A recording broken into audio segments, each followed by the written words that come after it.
কিউরিও fighter ঘোষলি কোল recording সিরিজের একটি মারাত্মক হরর পডকাস্টে আপনাদের সকলকে স্বাগতম জানাচ্ছি আমি কৌস্তভ। আজকে আমাদের সাথে নিজের লাইফের এক্সপিরিয়েন্স শেয়ার করেছে রিয়া।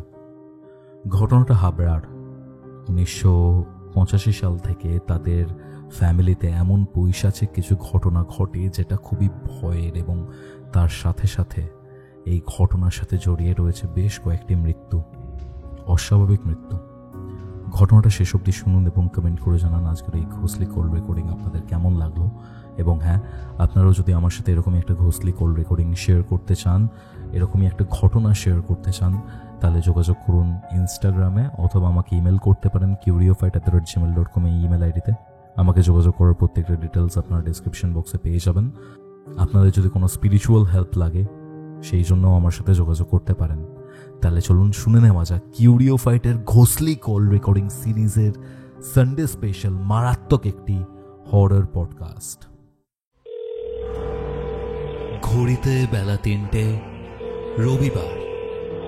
আপনারা শুনছেন কিউরিও ফাইটের ঘোষলি কল রেকর্ডিং সিরিজের একটি হরর পডকাস্ট। আপনাদের আজকের হরর ডোজ। হ্যালো রিয়া। হ্যাঁ হ্যাঁ কৌস্তবদা বলো। কেমন আছো? ভালো আছি কৌস্তবদা, তুমি ভালো আছো তো? আমিও ভালো আছি। বিষয়টা হচ্ছে, তুমি যখন আমার সাথে যোগাযোগ করলে এবং যোগাযোগ করে তোমার ঘটনার কিছুটা অংশ আমাকে জানালে, আমি জিনিসটা জানার জন্য খুব কিউরিয়াস হয়ে গেলাম। মানে আমার মনে হচ্ছিল যে এই ঘটনাটা তোমাদের সাথে প্রায় এত বছর ধরে ঘটেছে, ইভেন আই থিঙ্ক এখনো ঘটছে, কিছু এফেক্ট এখনো রয়ে গেছে। সেই জিনিসটা আমাকে খুব মানে কি বলবো, খুব কৌতূহলী করে তুললো যে তোমার সাথে কি হয়েছে এটা জানতে হবে। কারণ এরকম টাইপের ঘটনা, এমন এমন জিনিস ঘটেছে তোমার সাথে, তুমি যেটা বললে ওটা আমার খুব ইন্টারেস্টিং লাগছে। কি হয়েছিল? আসলে কি বলতো কৌস্তবদা, ঘটনাটা স্টার্টিং হলো 1980 থেকে, এবং ঘটনাটা এন্ডিং হয়েছে আমি যেটা পরে বলবো কখন কিভাবে এন্ডিংটা হলো। আর সত্যি কথা বলতে এন্ডিং সেভাবে হয়নি এখনো। আর তার থেকে বড় কথা, এই ঘটনাটা একজনের মৃত্যু পর্যন্ত ঘটেছে আর কি। আর একজন তো পুরো উন্মাদ হয়ে গেছিল, সবাই উন্মাদ বলে দিয়েছিল অলরেডি। তারপরে যাই হোক, সেটা আমি ঘটনাটা বললে সবাই জানতেও পারবে, বুঝতেও পারবে যে ঘটনাটা কি মারাত্মক লেভেলের। মানে একটা মানুষের জীবনে যে কত রকম পরিস্থিতি থেকে মানুষ যেতে পারে, মানুষের সাথে না হলে মানুষ বুঝতে পারে না।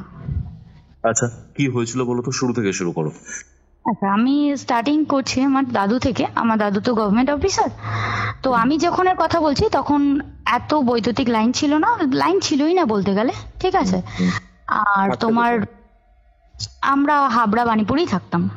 আচ্ছা, ঘটনাটা এখানকারই আর কি, হাবড়ার ঘটনা। আচ্ছা, হাবড়ার ঘটনা, ইয়েস। এবার আমার দাদুরা বাড়ি ফিরতো তখন ওই 8টা মানে তখন রাত আর কি। মানে লাইট নেই, সেরকম মানুষজন নেই, ফাঁকা ফাঁকা বাড়ি, বুঝেছো। আর একটু আমাদের এদিকটা ভিতর, একদম জঙ্গল টঙ্গল ছিল প্রচন্ড। দাদু কিসে চাকরি করতেন? গভর্নমেন্ট সার্ভিস করতে হলো তোমার। দাদু এর সার্ভ ছিল হলো তোমার ফায়ার ব্রিগেড অফিসার ছিল দাদুর আন্ডারে আর কি। ওই ডিস্ট্রিক্ট অনুযায়ী ফায়ার ব্রিগেড ভাগ করা থাকে না, যে এইগুলো এই ফায়ার ব্রিগেডে আপনার আন্ডারে থাকবে। আমার দাদু এরকম অফিসার ছিল। দাদু যখন জয়েন করে তখন ওই ভালোই মোটামুটি স্যালারি ছিল আর কি। কারণ স্যালারির কথাটা এই কারণেই বললাম, এটাই আমাদের মেইন ইস্যু, এটাই মেইন ইস্যু আর কি। এর জন্যই স্যালারির কথাটা। আর দাদু কি করতো সেটাও বললাম আর কি। আচ্ছা, তো যাই হোক, আমার দাদু জেনারেলি তাড়াতাড়ি এসে শুয়ে পড়ে, কারণ পরের দিন সকাল সকাল উঠতে হবে। তখন তো বৈদ্যুতিক ট্রেন ছিল না, আর ট্রেনে প্রচন্ড ভিড় হতো, আর এত ঘন ঘন ট্রেনও আসতো না। এবার আমার দাদুরা জেনারেলি ওই 10টার মধ্যে শুয়ে পড়তো, ঠিক আছে। এবার আমার ঠাম্মার ঘুমটা না একটু হালকা আর কি। তো একদিন হঠাৎ করে দরজা না টোকার আওয়াজ পায়। এইবার জানো তো কৌস্তবদা, একটা অনেক বড় ফাঁকা মাঠের মধ্যে যদি তোমার বাড়ি হয়, হাওয়ার ইয়েতেও তুমি আওয়াজ শুনলেও তোমার মনে হতে পারে যে হয়তো সেটার জন্য টোকা লাগছে। অনেকটা মনে হতেই পারে, অনেক সময় দরজা জানলা এমন ভাবে বাড়ি খায়। তো আমার ঠাম্মা ফার্স্ট দিন কোনো মানে পাত্তা দেয়নি আর কি বেসিক্যালি। নেক্সট ডে যখন হলো তখনও খুব একটা কিন্তু পাত্তা দেয়নি। পরের দিন যখন হলো, এবার নেক্সট দিন যখন হলো বা ঠাম্মার একটু ভয় ভয় লেগেছিল। তো যেহেতু বাইরে কোনো মানে শীতকাল, ঠিক আছে, খুব একটা যে ঝড় হচ্ছে বা কিছু হচ্ছে এরকম তো কোনো ব্যাপার নেই। আমার ঠাম্মা না দাদুকে বলেছিল সকালবেলা যে এরকম রাত্রিবেলা হয়, তা সেদিন আমার দাদুদের শনি আর রবিবার করে ছুটি থাকতো, ঠিক আছে। এবার সেটা ফ্রাইডে ছিল, দাদু ফ্রাইডেতে না দাদু বাজার টাজার করে আনে মানে একবারে। এইবার আমার দাদুকে আমার ঠাম্মা যখন বলেছিল সকালবেলা, আমার দাদু বলেছিল ঠিক আছে রাত্রিবেলা আমি জেগে থাকবো, তুমি সত্যি বলো না মিথ্যে সেটা দেখবো। আচ্ছা। হ্যাঁ, এবার ঠিক সেম টাইমে, এক্স্যাক্ট সেম টাইমে আমার দাদু না রিস্ট ওয়াচ পরাটা একটা হ্যাবিট ছিল, ঠিক আছে। তো আমার এক্স্যাক্ট টাইমে আমার দাদু যখন ঘুমাতো পাশ বালিশের পাশে তার রিস্ট ওয়াচটা থাকতো। তো এক্স্যাক্ট টাইমে আমার ঠাম্মা তো অত টাইম দেখতে পারতো না, যাই হোক এক্স্যাক্ট টাইমেই ওই টোকাটা পড়ে। এবার আমার দাদু বলছে সাড়া দিতে যাবে, যে কে আর কি, আমার ঠাম্মা না সাড়া দিতে দেয়নি।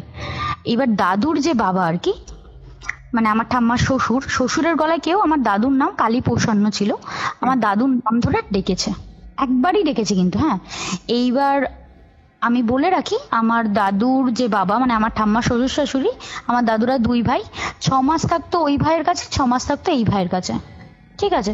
এবার যে টাইমটা এই ঘটনাটা ঘটছে সেই সময় তারা ওই ভাইয়ের কাছে রয়েছে।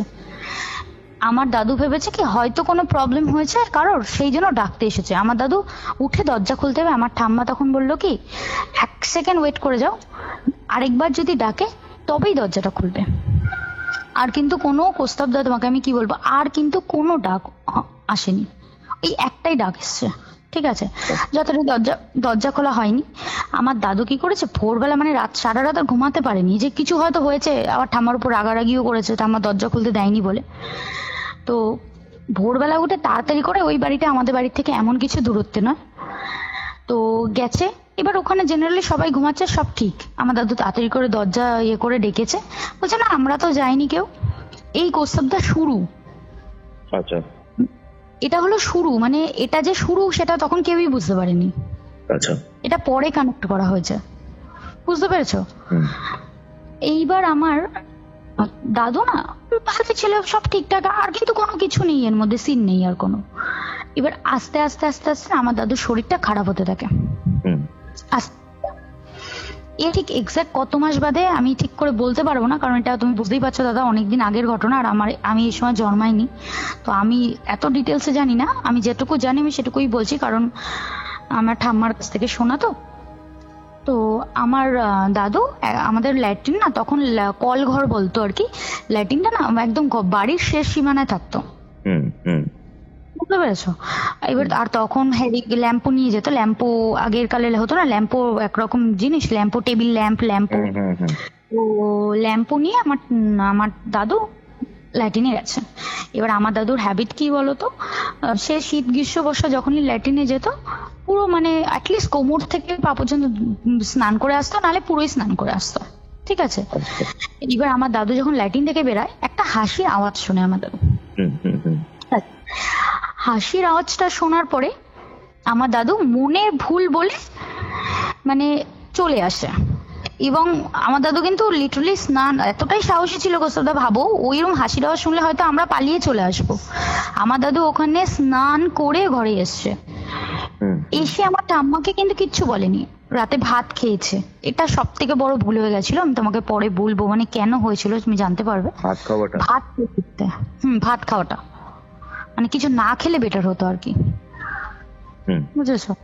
তো ভাত খেয়েছে, ভাত খাওয়ার পরে তোমার আমার দাদু শুয়ে পড়েছে রীতিমতো।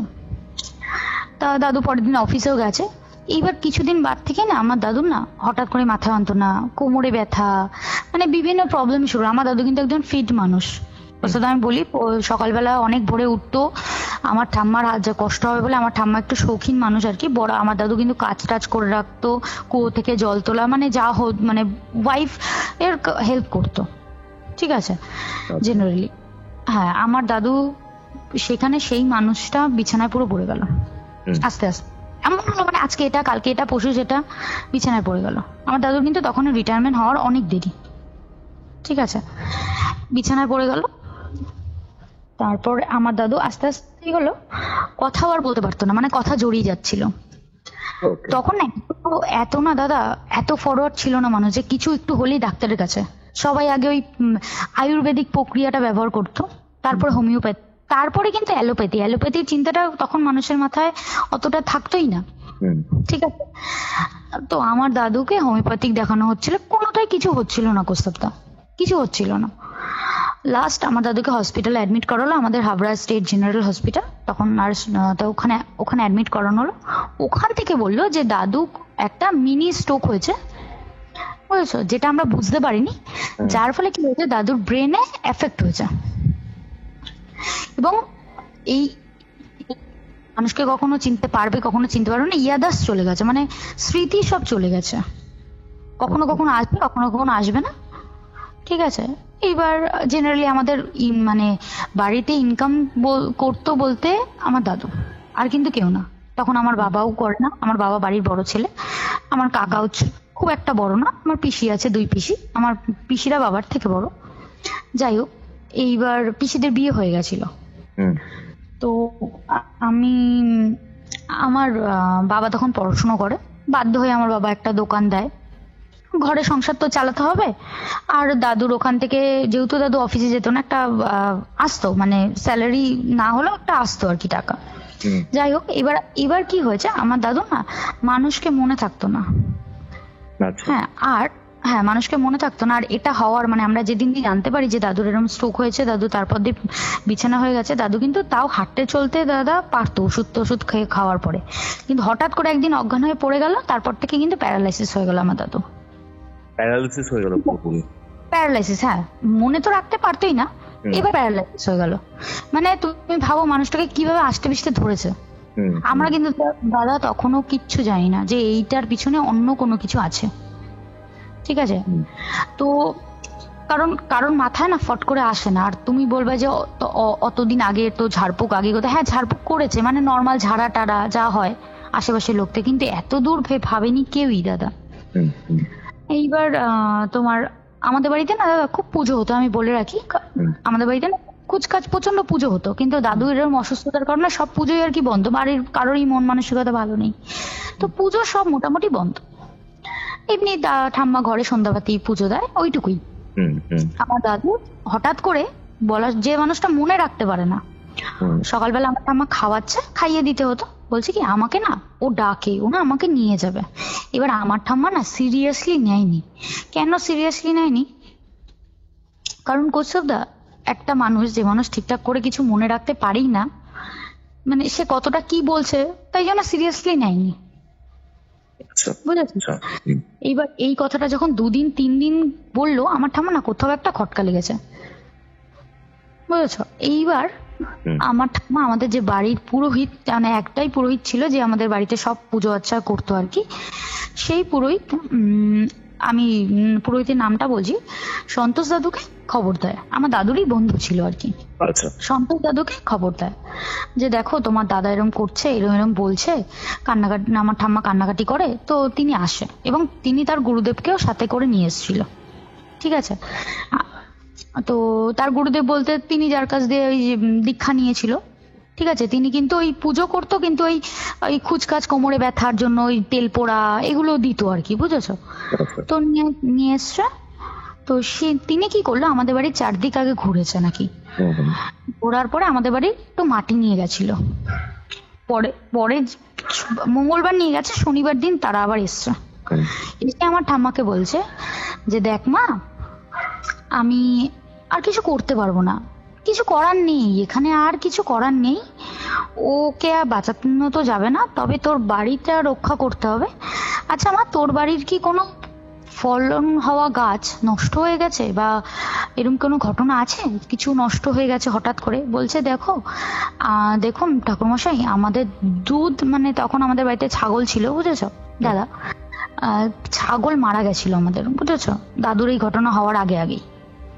আর গরুটার কি হয়েছিল, ওই পোকা ধরে গেছিল, ওই যে দুধের যে মানে বাটটা হয় যেখান থেকে আর কি দুধটা জেনারেলি করা হয়, পোকা ধরে গেছিল।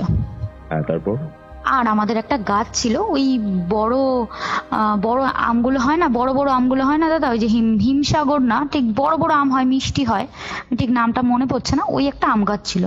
ওই আম গাছের আম কিন্তু খুব মিষ্টি ছিল, কিন্তু আম গাছের আমগুলো তখন যখন পড়ার পরেই পোকা দাদা, কাটলেই পোকা। ইভেন ওটা আমিও দেখেছি, ওই আম গাছটা ছিল, আমিও দেখেছি। আর কোনোদিনও কিন্তু ওই আম গাছের কেউ আম মানে খেতে পারেনি, ঠিক আছে, সেই ঘটনার পর থেকে। তো বলছি কি যে কিছু করা যাবে না, তবে একে নিয়ে যাবেই, তবে একটা উপায় করতে পারি আমরা, যে যে তখন আমার ঠাম্মা বলছে কি কে নিয়ে যাবে, মানে কি হয়েছে ঘটনাটা, তখন বলছে দেখ এর উপর একটা পিশাচ চালনা হয়েছে, ঠিক আছে, দাদুর উপরে? একটা মেয়ে পিশাচ, ওই যে বললাম হাসির আওয়াজ শুনেছিল, আর ওই যে ডেকেছিল না, ঠিক আছে, যদি সেদিন আমার দাদু বেরাতো তাহলে তুমি ভাবো আমার দাদু সেদিনই কিন্তু শেষ, সেদিন শেষ। উনি কিন্তু এগুলো বলে দিয়েছে, আমার দাদু কিন্তু কাউকে বলেনি যে হাসির আওয়াজটা শুনেছে ওখানে, এবং উনি এটাও বলে দিয়েছে সেদিন যদি দাদু ভাতটা না খেত, মানে যদি কিছু না খেত বেটার হতো আর কি। ওকে, কেন বললেছে এটা? এটা বলেছে, এটা কেন বলেছে দেখো, সত্যি কথা শোনো কৌস্তবদা, এটা কেন বলেছে আমি জানি না, তবে বলেছে, মানে এটা বলেছে আর কি, এটা জানি আমি। কেন বলো তো, এটা তো আমার ঠাম্মার কাছে তো নাই, আমি এটা আর কি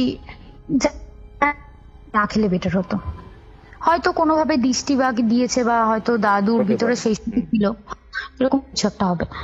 তো এইবার আমার ঠাম্মা স্বাভাবিক, শোনো মানুষ তো শেষ চেষ্টা করতে যায় বাঁচানোর জন্য, তো আমার ঠাম্মা সেই জন্য মানে বাঁচানোর চেষ্টা করেছিল, বাট উনি বলছে কোনোভাবেই হবে না, একটাই উপায় আছে, আত্মাটা যাতে মুক্তভাবে থাকে, মানে আফটার ডেথ তার মানে আত্মাটা যেন মুক্তি। দাদুর মৃত্যু কবে ঘটেছিল? দাদুর মৃত্যু ধরো ওই তোমার 90, মানে 5 বছরের মধ্যে মারা গেছে। 5 বছরের মধ্যে, হ্যাঁ পুরো শেষ, মানুষটা শেষ, মানে এন্ড, বুঝেছো? 5 বছরে যে মানুষটা কিভাবে ভুগেছে দাদা, মানে আমার ঠাম্মার কাছে গল্প শুনেছি, মানে চোখে দেখলে বিশ্বাস করা যাবে না, একটা জলজান্ত মানুষ হঠাৎ করে বিছানায়, তারপরে তোমার স্মৃতি চলে যাওয়া, তারপরে প্যারালাইসিস, মানে শেষ, আর তার কিছু নেই। আচ্ছা, তারপর কি হলো? তো এইবার বললো একটা যজ্ঞ করতে হবে, কিন্তু আমাদের বাড়ি করা যাবে না, এটা ওনারা আমাদের বাড়ি, আমার তখন তো মাঠ ছিল দাদা, এত পাশে পাশে বাড়ি ছিল না, তো আমাদের পাশে যে জমিটা আছে ওইখানে ওই মালিকের পারমিশন নিয়ে ওখানে যজ্ঞটা করা হলো, যে আমার দাদু মারা যাওয়ার পরে যেন আত্মাটা অ্যাটলিস্ট মানে ওর কবলে যেন না থাকে, আর যখন মারা যাবে আমার দাদু যেন মানে নর্মালি মারা যায়, ওর কবলে থেকে যেন মারা না যায়, মানে মরবে এটা ফাইনাল, বাট যেন ওর কবলে বা ওর আন্ডারে থেকে, মানে কি বলি, ওকে তো পুরো কবজা করে নিচ্ছে আমার দাদু। হ্যাঁ হ্যাঁ, যখন যজ্ঞ করেছে আমার দাদু বেঁচে আছে, কিন্তু বলেছে বাঁচান, মানে মারা যাবেই, কোনো আর মানে পজিশন নেই, ঠিক আছে, হেলথ কন্ডিশন নেই, মানে আত্মার সাথে তো, ভালো আত্মার সাথে তো খারাপ আত্মার যুদ্ধ হয়, বুঝলি, আমার দাদুর পুরো আত্মাটাকে ও গ্রাস করে নিয়েছিল, ওর কবল থেকে যেন দাদুর আত্মাটা অ্যাটলিস্ট মুক্ত পায়, আর দাদু যখন মারা যাবে যেন সেটা একটা মুক্ত একটা আত্মা হয়েই যেন সেটা মানে ভগবানের কাছে যেন যেতে পারে, বুঝতে পারছো, সোল থেকে আর কি করে। তো সেটাই করা হয়েছে। তারপরে আমার দাদু যাই হোক মারা যায়, আমার দাদু যথারীতি 1 সপ্তাহ মধ্যেই মারা গেছিল কৌস্তবদা। আচ্ছা আচ্ছা, এমন পজিশন দাদা কৌস্তবদা মারা গেছে, মানে প্রথমত দাদুকে বাঁচাতে পারলামই না, কি করে হয়েছে ঘটনাটা, কেন হলো ঘটনাটা, তারও কোনো আনসার নেই আমাদের কাছে। উনি কিন্তু এই যে উনি এসেছিল, উনি কিন্তু আমাদের বলেনি যে কি করে কেন ঘটনাটা হলো, মানে কে করেছে, কিছু কিন্তু আমাদের জানায়নি উনি। আচ্ছা, এবার দাদা বেসিক্যালি আমরা ওই যজ্ঞের পরে কিন্তু আমার ঠাম্মা বাড়ির লোক সবাই ধরে নিয়েছিল যে আমরা মুক্তি পেয়ে গেছি, এটাই হয়েছে আমাদের লাইফের কাল, সব থেকে বড় কালটা ডেকে এনেছে এখানেই, যে আমরা ভেবে নিয়েছি আমরা মুক্তি পেয়ে গেছি, এই ভাবাটাই উচিত না।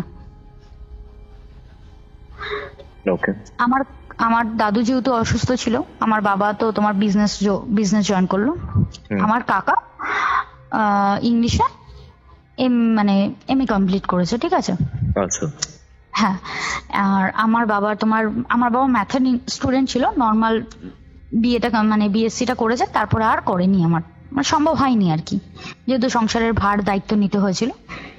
তো আমার কাকা ডিউরিং এমএ আমার কাকা একটা গভর্নমেন্ট সার্ভিস পায়, স্কুল টিচার, তখন তো জানো এত আর কি হ্যাপা ছিল না, এত এক্সাম, এত কিছু ব্যাপার ছিল না। এটা কোন সালের ঘটনা? আমি এটা বলছি ধরো 92। আচ্ছা আচ্ছা।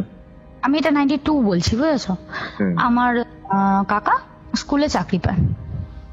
এটা আমার দাদু মরে যাওয়ার 1-2 বছরের পরের ঘটনা। 91 হতে পারে 92, এক্সাক্ট ইয়ারটা আমি জানি না, বুঝেছো? মানে ওইভাবে সাজিয়ে তো বলা হয়নি। তো এইবার আমার কাকা, সবই কিন্তু ঠিক ছিল গোস্তবদা। কি হলো, আমার কাকা ওই যে আম গাছটা ছিল, যে আম গাছটার কথা তোমাদের বললাম, যে ওই পোকা পোকা আম পড়তো, যেটা দিয়ে ভালো আম পড়তো আগে, ওই আম গাছটার যেহেতু নিয়ারেস্ট যে রুমটা, একদম নিয়ারেস্ট, মানে জানালা খুললে ওই আম গাছটা তোমার দেখতে পাবে। নিয়ারেস্ট রুমটা আমার কাকার জন্য অ্যালাউড হলো। আমার কাকা ওই রুমটা নিয়ে নিল, কারণ স্কুলের খাতা টাতা দেখা, রাত জেগে করা, আর বাবা সারাদিন তোমার ব্যবসা সামলে এসে না, বাবা রাত জাগতে পারতো না।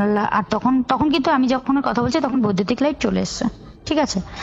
তো এবার লাইট জ্বালানো থাকলে আমার বাবার যে ঘুম আসে না, তো বাবা আর ঠাকুমা একটা ঘর নিল, আর কাকা ওই আম গাছটার পাশের রুমটাই কাকা নিল, ঠিক আছে?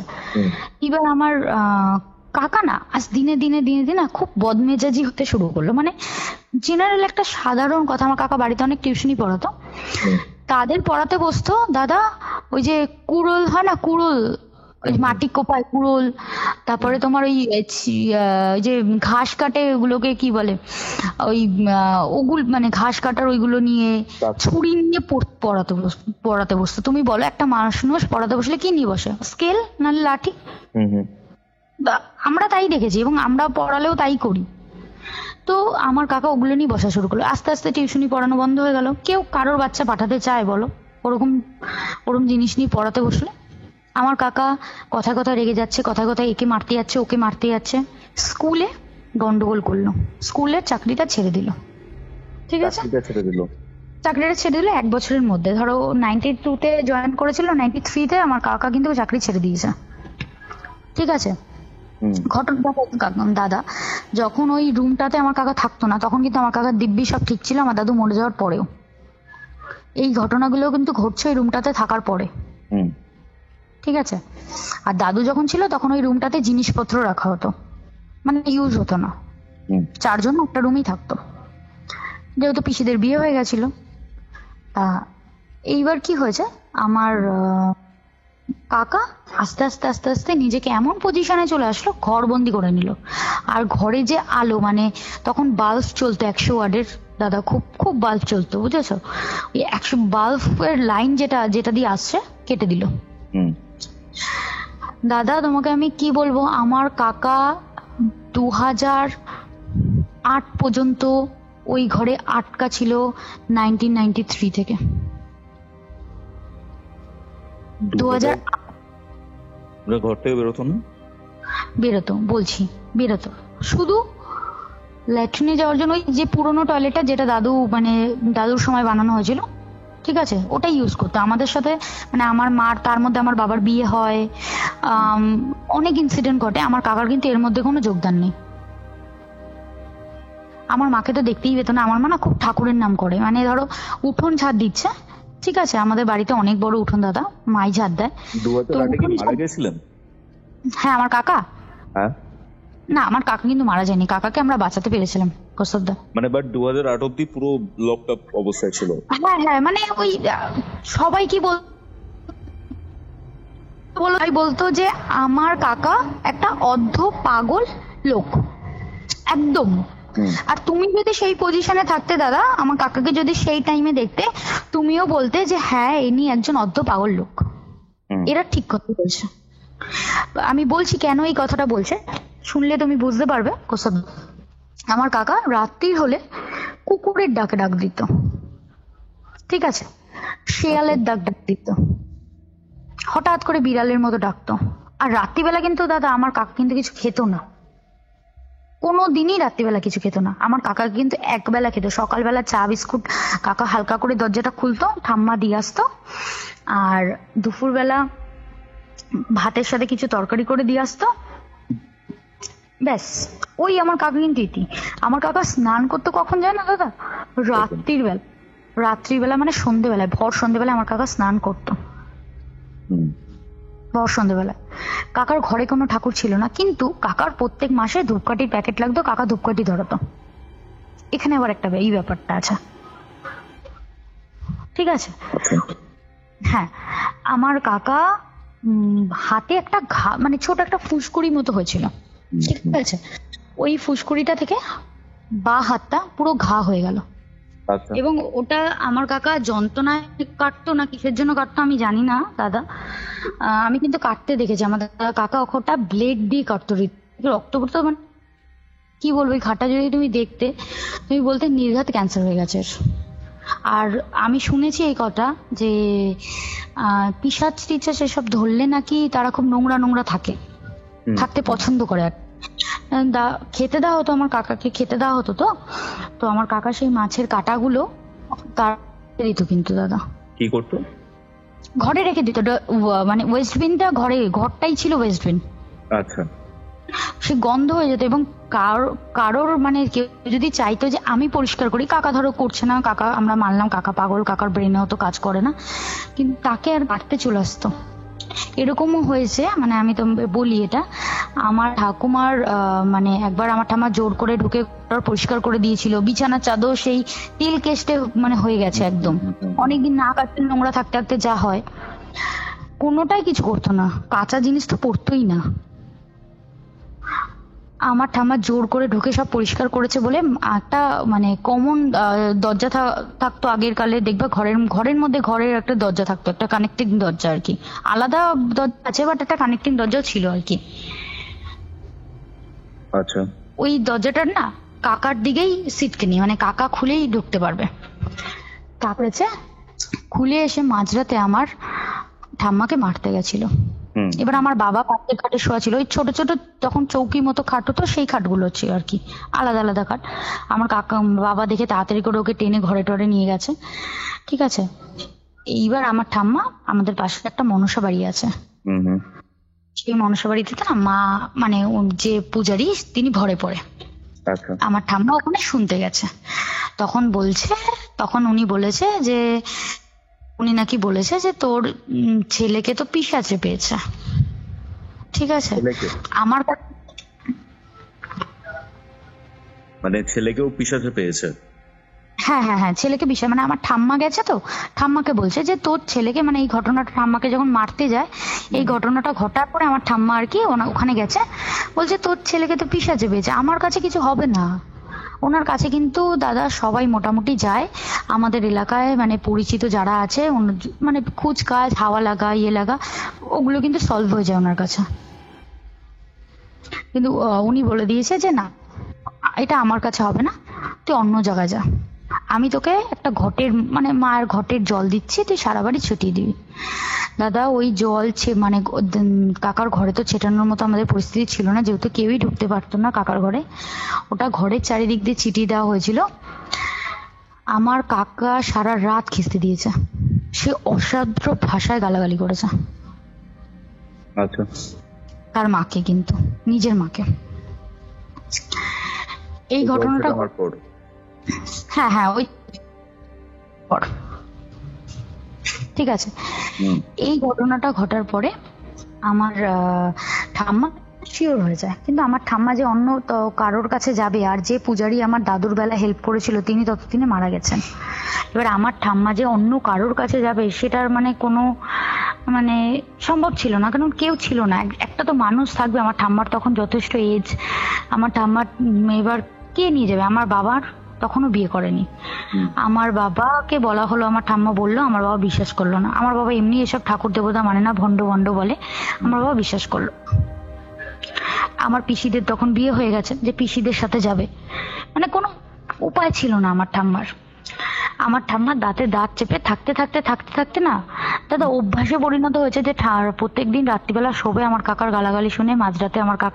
মাঝরাতে কিন্তু আমার কাকা ওরম মানে অ্যানিমালের যে সাউন্ড গুলো হয়, যে কুকুরের ডাক, শেয়ালের ডাক, এগুলো কিন্তু এটা কিন্তু চলছেই, এটা কিন্তু কোনো বন্ধ নেই, একদিনও বন্ধ নেই। আর শনি মঙ্গলবার হলে তো মানে পাগল করে দেওয়ার মতো অত্যাচার তো আমার কাকা ঘরের মধ্যে, এই ভেঙে ফেলছে, ছুঁড়ে ফেলছে, এরকম আওয়াজ পাওয়া যেত। আচ্ছা, তারপরে আমার মার বিয়ে হয়ে আসার পরে মাকে দেখে কি করতো, মা যদি সকালবেলা উঠোন ঝাড় দিত, মা যদি, আমার মা কৃষ্ণ ঠাকুরের খুব ভক্ত, তো কৃষ্ণ ঠাকুরের নাম করতে করতে উঠোন ঝাড় দিত, আমার মা যদি ওরকম করতো, আমার মার দিকে না আদলা ইট, তারপর ভাঙা কাঁচ, ওই যে আমার কাকার ঘরে না একটা ওই টেবিল ল্যাম্প ছিল আর কি, টেবিল ল্যাম্পের কাঁচ ছুঁড়ে মারতো। একদিন মেয়েছিল আমার মার গিয়ে কলে লাগে। এবার আমার বাবা কার সাথে গন্ডগোল করবে দাদা? যার নিজের সেন্সে কাজ করে না তাকে গিয়ে কিছু কোনোভাবে বোঝানো সম্ভব যে তুই এটা করছিস কেন? এইবার আমার মা না জিনিসটাকে ভালোভাবে নেয়নি। আচ্ছা, ঠিক আছে, আমার মা না ঠাম্মার সাথে আলোচনা করে। এবার আমার ঠাম্মা ততদিনে আমার মাকে কিন্তু এই যে এত কিছু হয়েছে কিছু কিন্তু জানায়নি। নতুন বউ বোঝো তো কৌস্তবদা, জানায়নি।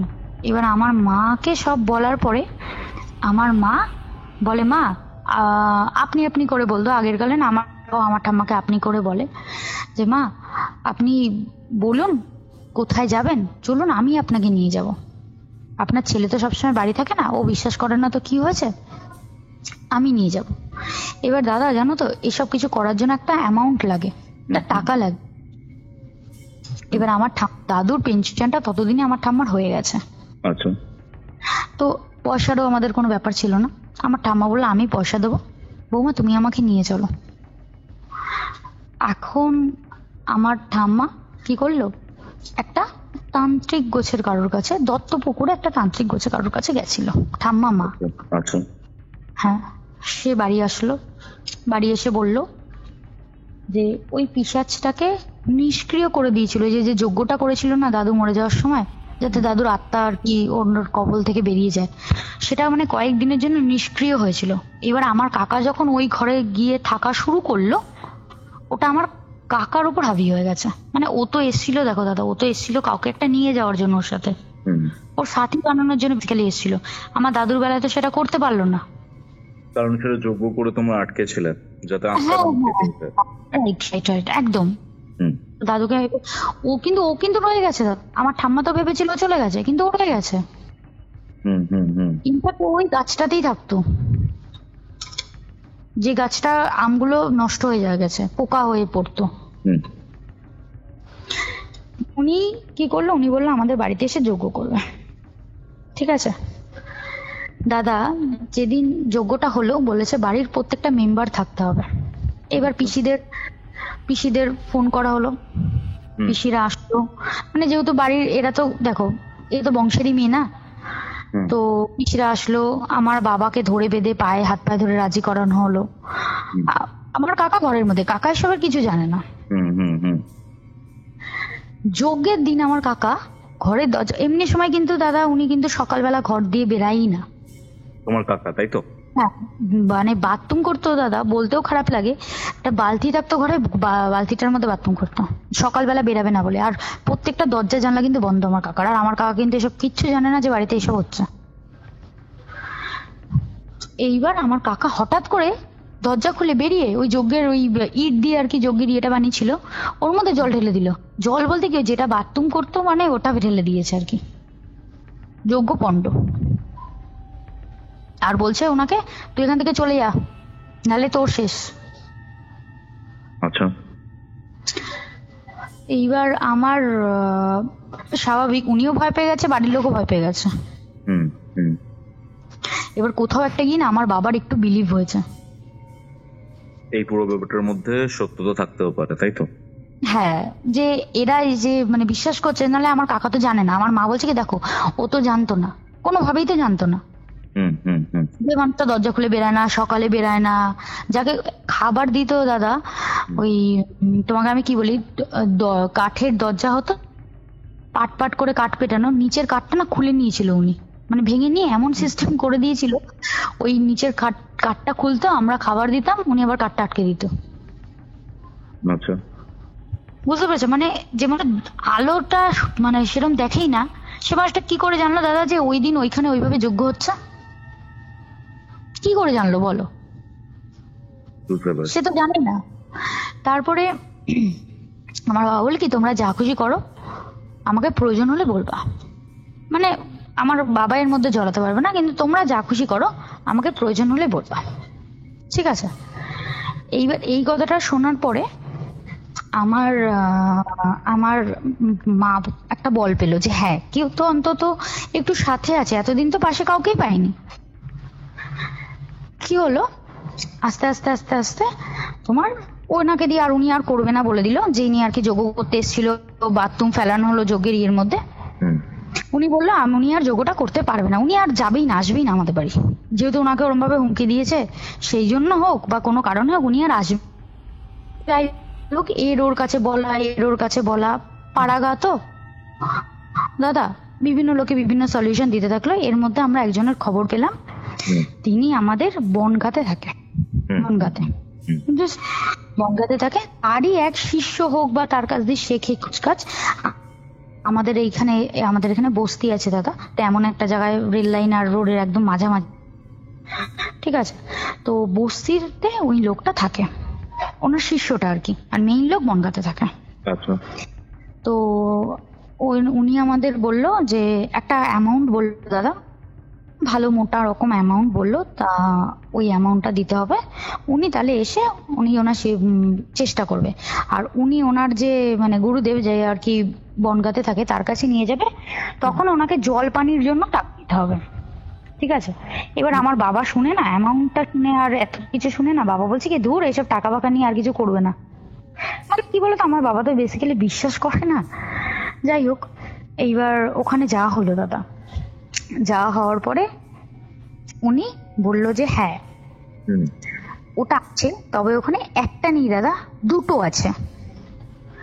আমার দাদু মরে যাওয়ার পরে ওনারা তো মানে যে আর কি ঘটনাটা ঘটাচ্ছে, যে আর কি পাঠাচ্ছে পিশাচটা, সে ভেবেছে তো আমার দাদুর আত্মাটা আমার ওই পিশাচটা নিয়ে, আসলে বেসিক্যালি যে পাঠাচ্ছিল সে চাইছিল আমাদের পরিবারটা ধ্বংস হয়ে যায়, সবাইকে সমূলে বিনাশ, সে আরেকটা চালক, একদম মানে বংশ পুরো নির্মূল করে দিতে চেয়েছিল, বুঝছো দাদা। আমি যদি মানে আমি বলবো শেষে, তুমি শুনলে অবাক হয়ে যাবা যে মানে বংশ নির্মূল হলে তারও ক্ষতি হতো কিন্তু।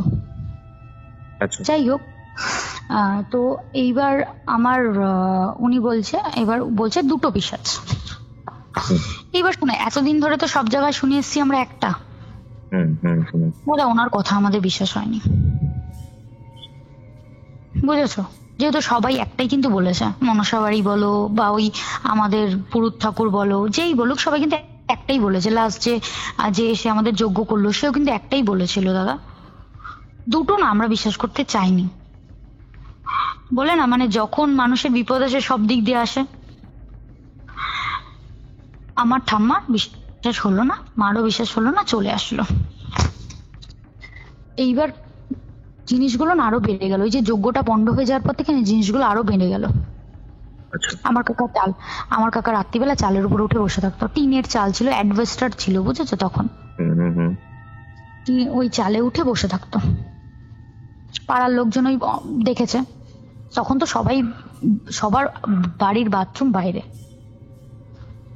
আর কারোর বাড়িতে সেরকম ছাদ টাদ নেই, যে এই বাড়ির আর দোতলা বাড়ি তো মানে নেই বলতে গেলে, তখনও সেরকম একটা আমাদের এদিকে হয়নি। একতলা বাড়ি হয়েছে কিন্তু দাদা দোতলা বাড়ি সেরকম একটা হয়নি। তো এবার লোকজন এসে বলতে থাকলো। এবার আমার বাবা বললো কি আজকে রাতে দেখবো, আর বেসিক্যালি এটা ঘটছে অমাবস্যার দিন, বুঝেছো। বলছে আজকে রাতে দেখবো। আমার কাকা কিন্তু দাদা কোনোদিনও গাছে ফাছে উঠতে পারতো না। আমার বাবা ওই যে তখন ওই ব্যাটারি টর্চ লাইট গুলো হয় না, ওই বড় বড় ব্যাটারি টর্চ লাইট গুলো হতো না, গোল গোল বড় ব্যাটারি টর্চ, ভালো আলো হতো, স্টিল কালারের দেখতে হতো। ওই টর্চ নিয়ে বাইরে বেরিয়ে দেখছে চালের উপর, যে সবাই বলে তো মানে প্রুফ, বুঝেছো। বাবার কোথাও একটুখানি গিয়েছিল, দেখে চালে কেউ নেই। এর মধ্যে আমার মা হঠাৎ করে চিৎকার করে উঠেছে। মা বলছে ওই দেখো গাছে কে। আর আমার মা তো আগেই জানতো যে গাছে ওইটা থাকে, আমার মা ভেবেছে ওইটা আর কি, বুঝেছো। আমার টর্চ লাইট মেরেছে, দেখে আমার কাকা গাছে বসে রয়েছে, একটা পোকা আম তার হাতে, পোকাগুলো বেয়ে পড়ছে লিটারালি, ওই যে সাদা সাদা পোকাগুলো হয় না আমের মধ্যে। এইবার বাবা চিৎকার চেঁচামেচি, আশেপাশের লোকজন এসে মই টই নিয়ে সেই কাকাকে সেই জানো না ধরে চ্যাংদোলা করে নামিয়ে এইবার আমার ঠাম্মা না, আমার মা বলে কি, মা আরেকবার চলুন, ওখানে হতেই তো পারে, দুটো থাকতেই পারে, একবার চলুন না, গিয়ে দেখি আর তো কেউ, মানে উপায় হচ্ছে না আর কোনো। হুম হুম হুম হুম তা আরেকবার যাওয়া হয়, যাওয়ার পরে বলছে দেখ আমি দুটো তাড়াতে পারবো কিনা বলতে পারবো না, তবে তোর ছেলেকে যেটা ভর করেছে সেটাকে তাড়িয়ে দেবো। আরেকটা যেটা আছে সেটা কারোর ক্ষতি করে না, ওই বাড়িতে আমাদের বাড়িতেই থাকে, কিন্তু ওর ওইটা আসার পরে আমাদের বাড়ির আয় উন্নতি ডাউন হতে শুরু করে। মানে আমার বাবার ভালো একটা ব্যবসা, সেরকম একটা সেল নেই, হুম, বুঝতে পেরেছো? বুঝতে পারছি। মানে হ্যাঁ, মানে বাড়িতে দেখো আমার দাদুর একটা ভালোই কিন্তু পেনশন পেত আমার ঠাম্মা, তারপরেও বাড়িতে নেই নেই নেই নেই নেই নেই একটা রব, সবসময় নেই নেই নেই নেই একটা রব, হুম হুম হুম হুম বুঝতে পেরেছো? এইবার আমার আমার আমার যেটা প্রবলেম, এবার আমার ঠাম্মা বললো ঠিক আছে বাবা, আপনি অন্তত একটা তো ধরুন, মানে অন্তত একটা থেকে তো মুক্তি পাই, আমার ছেলেটা যদি সুস্থ হয়, হুম ঠিক আছে? হুম তো বললো যে ঠিক আছে। তারপরে তোমার বাড়ি উনি কি করলো, উনি বললো শোন আমি একটা জল দেবো, আর উনি কিন্তু আমার বলে দিয়েছিল যে আমার কাকার হাতের ঘাটার ব্যাপারে কিন্তু উনি বলে দিয়েছিল, যেটা কিন্তু আমাদের বাড়ির লোক বলেনি দাদা, হুম ঠিক আছে? এর মধ্যে আমি কিন্তু জন্মে গেছি, ঠিক আছে? হুম। এটা আমি আমি যখনের কথা বলছি, এটা 2006 সালের কথা বলছি, ঠিক আছে দাদা? আচ্ছা আচ্ছা। হ্যাঁ 2006-এর কথা বলছি আর কি, মানে এই যে এত কিছু পর পর- কত সালে? আমি জন্মেছি হুম 2001, আমার মার বিয়ে হয়েছে 2000-এ, আমার মা ঘটনাটা জানতে পেরেছে 2001-এর শেষের দিকে, আচ্ছা। আমার ঠাম্মা আর কি সব স্বীকার করে। হুম হুম তারপরে ধরো এখানে ওখানে মানে খুচকাচ চলেছে আর কি, বুঝেছো, টোটকা।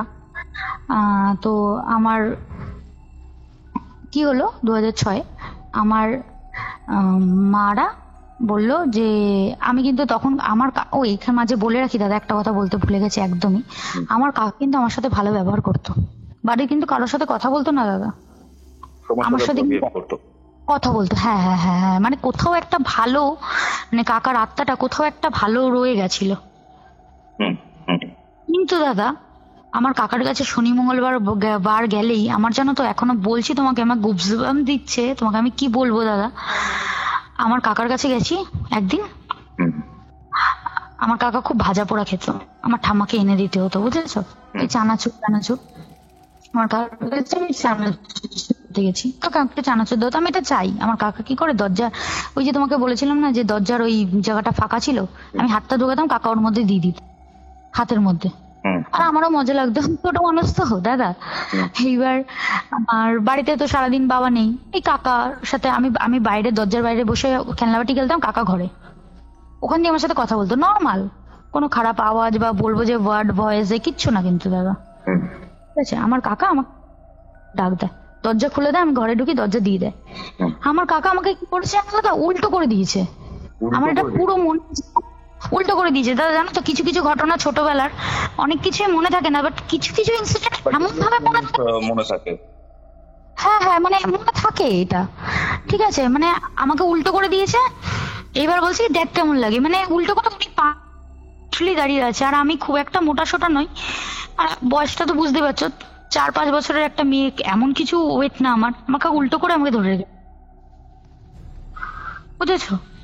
আমার কাকা এই শুরু, আমার কাকা উল্টো করে আমাকে ধরে রেখেছে, তারপরে আমি ওরকম চিৎকার চেঁচামেচি করাতে সবাই দরজার মধ্যে বাড়ি টাড়ি দিয়েছে, আমার কাকা আমাকে কি করেছে, আমার দরজা খুলে ছুঁড়ে মেরেছে, ছুঁড়ে মেরেছে? ফেটে গেল কপালে, আমার এখনো সেই দাগটা আমি এখনো ক্যারি করি, কপালের দাগটা, তুমি চাইলে আমি তোমাকে দেখাতে পারি, আমার কপালের দাগটা আমি এখনো ক্যারি করি, হুম হুম হুম বুঝেছো? তখন স্টিচ যেহেতু দেওয়া হয়নি, তখন ছোট ছিলাম তো, হসপিটাল থেকে বলা হলো যে রক্ত এ করে, তখন আমার এখনো দাগটা আমি ক্যারি করি। এইবার আমার কাকার কাছে আমি কিন্তু যাওয়া বন্ধ করে দিয়েছি, মানে আমার এবার ভয় লাগতে শুরু করেছে। স্বাভাবিক, এরকম টাইপের কোনো ব্যাপার ঘটলে তো ভয় লাগবেই, তারপরে তুমি তখন অনেকটা ছোট বয়সে। হ্যাঁ তা আর কি বলতো, আমি তো শুনছি, দেখো দাদা এর ওর কাছ থেকে আশেপাশে আওয়াজ হচ্ছে, পাড়ার লোক বলছে, পাড়ার ধরো যে সব বাচ্চা মেয়েদের সাথে মিশতাম, তারা বলতো যে জানিস তোর কাকা আসলে ভূত, তোর কাকা আসলে পাগল, এরম বলতো, বুঝেছো? যাদের পাড়ার আশেপাশের সাথে মিশছি, সবার বাড়িতে সবাই তো মোটামুটি জানতো এলাকার ঘটনাটা যে আমার কাকা পাগল, হুম বুঝেছো? আর ওই যে আম গাছে ওঠার পর থেকে সবাই জানতো আমার কাকাকে ভূতে পেয়েছে, বুঝতে পেরেছি। কারণ দাদুর কেসটা সবাই জানে, যেহেতু যজ্ঞটা বাইরেই হয়েছিল, বললাম না বাড়ির জমির পাশের জমিতে হয়েছিল, বুঝেছো? এইবার আমার আমার আমার সবাই বলতো আমার ভয়, কাকাকে ভয় পাই আমি তখন। আর কাকার সাথে আমার কোনো কানেক্টেড কিচ্ছু নেই, কিন্তু উনি কি করলো, আমার মাকে বললো একটা জল দিল, ঠিক আছে, জল দিল, বললো কি এই জলটা আমার কাকাকে ওই বালতির মধ্যে মানে খাওয়াতে হবে। এইবার দাদা এটা একটা খুব বড় চাপের ব্যাপার।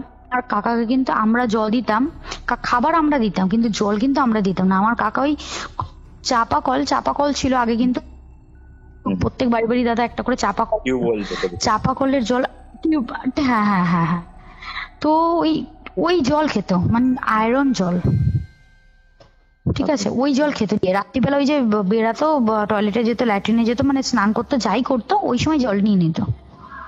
কিভাবে মেলাবে দাদা, মানে কোনোভাবে পসিবলই না, মানে কোনো ক্লু নেই মেলানো। তা আমার মা না অনেক ভেবে টেবে ঠিক করলো যে যে সময়টায় আমার কাকা স্নান করতে যায়, দরজাটা না বাইরে থেকে সিটকানি দিয়ে যায়, ওই সিটকানিটা আস্তে আস্তে খুলে যেভাবেই হোক মেলাতেই হবে। আর আমার কাকা কি করতো বলতো, ল্যাট্রিনে যাওয়ার আগে, স্নান করার আগে আগে জলটা তুলে ঘরে রেখে যেত, দেন তারপর গিয়ে স্নান করা, ল্যাট্রিনে যাওয়া যা করার মানে তারপর করতো, বুঝেছো? এইবার আমার মা ওটা ঠিক করলো, কিন্তু একটা এখানে প্রবলেম কি ছিল, প্রবলেমের পর প্রবলেম একটা কি ছিল, আমার ওই ওই সিটকানিটা খুলতে গেলে না তোমার একটা ভালো একটা আওয়াজ হতো, পুরোনো দিনের একটা হ্যাজবোল, মানে সে কাকারটা তো আর চেঞ্জ হয়নি তারপর থেকে, এইবার 92 এর পর থেকে, 92-3 যাই হোক। এবার আমার কাকার ওটা আওয়াজ হতো, আমার মা কি করেছে তেল দিয়ে দিয়ে, যেহেতু ওটা দেখো সারাদিন তো দরজা বন্ধ থাকে, কে বাইরে কি করছে সেটা কেউ জানতে পারছে না, আমার কাকার কোনো ক্লু নেই, তো আমার মা ওখানটা তেল দিয়ে দিয়ে ওটা না বেশ ইজি করে দিয়েছে একটা। আর কাকার রাত্রিবেলা যখন দরজা খুলতো না দাদা, কোনো আলো ফালো তো থাকতো না, মানে কাকার সামনের বারান্দাটা আলো দেওয়া যেত না, ঘরে তো আলো নেই, পাখা নেই, কিছু নেই, সামনেও না, বুঝেছো? এইবার আমার কাকা না কখনোই টের পাইনি বা বুঝতে পারিনি, আমি জানি না বুঝতে পেরেছিল কিনা যে ওটাতে তেল দেওয়া হয়েছে কিনা। বুঝতে পারলে না দাদা গন্ডগোল করতো আমাদের বাড়িতে। আর তা বলে রাখি দাদা, আমাদের বাড়িতে রোজ দিন গন্ডগোল হতো, আমার বাবা আমার মার সাথে, নালে ঠাম্মার সাথে, মার সাথে, নালে মানে কিছু না কিছুর সাথে গন্ডগোল হতোই, গন্ডগোল হতোই এমন। এইবার তোমাকে বলি এইটা শোনো দাদা, তুমি শুনলে ভাবো, ওই যে ওই জলটা মেশানো হলো, আমার মা গিয়ে মেশানো শুরু করলো, আমার কাকার পরিবর্তন আসা শুরু করলো। তো হঠাৎ করে আমাদের বাড়ি আসতে গিয়ে আমার পিসামশাই, আমার পিসি এই বাড়িতে ছিল তখন ঘুরতে এসছে, আমার পিসামশাই মারা গেল অ্যাক্সিডেন্টে, স্পট ডেট। এটা না সবাই দাদা ন্যাচারালি ভাবে, দেখো রাস্তাঘাটে চলতে গেলে অ্যাক্সিডেন্ট হতেই পারে, ঠিক আছে, কিন্তু ওই যে জলটা না প্রত্যেক সপ্তাহে সপ্তাহে গিয়ে আনতে হচ্ছিল। এইবার দেখো যেভাবে হোক যেতেই হবে, বাড়িতে একটা শোকের পরিবেশ, কিন্তু যেতেই হবে। মা বললো কি আমি একাই যেতে পারবো, আমাদের এখান থেকে ট্রেনে ধরে মা বনগা দিয়ে মা একাই গেছে, জল আনতে গেছে। তখন উনি বলছে এই যে কাকাকে আমরা ছাড়ানোর চেষ্টা করছি না, জলটা দেওয়াতে কি হচ্ছে, আমার কাকার ঘাটা শোকাতে শুরু করেছে। আর পিছাচ না ওই মানে কি বলবো, ওই মানে ঘা, মানে আমার কাকা ভালো হতে শুরু করেছে, পরিষ্কার থাকা শুরু করেছে, বুঝেছো? আর তো কোনোভাবে সম্ভব না, আমার কাকাকে নিয়ে যেতে পারবো না আমরা।